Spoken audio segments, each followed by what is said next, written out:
শরীয়ত কাকে বলে এবং মারেফত কাকে বলে? বন্ধুরা, ইসলামের দুইটা ভাগ। একটা হলো শরীয়ত, যা বাহ্যিকভাবে অনুশীলন করার বিষয়, আরেকটা হলো মারেফত, যা আধ্যাত্মিকভাবে চর্চা করতে হয়।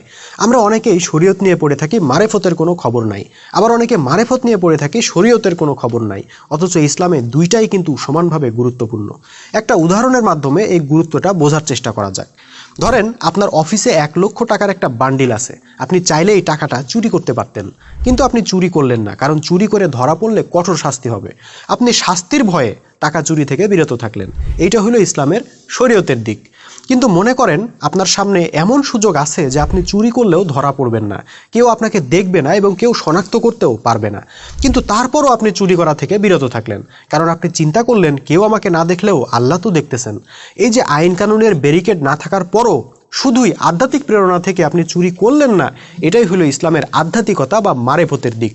ভাই, মোমেনদের সমাজে এই দুইটাই লাগবে।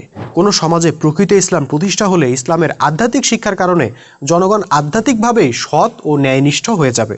তারপরও যদি কেউ অপরাধ করে, সেটার জন্য থাকবে আল্লাহর দেওয়া শাস্তির বিধান বা শরিয়া। ফলে অপরাধ শূন্যের কোঠায় নেমে আসবে ইনশাআল্লাহ।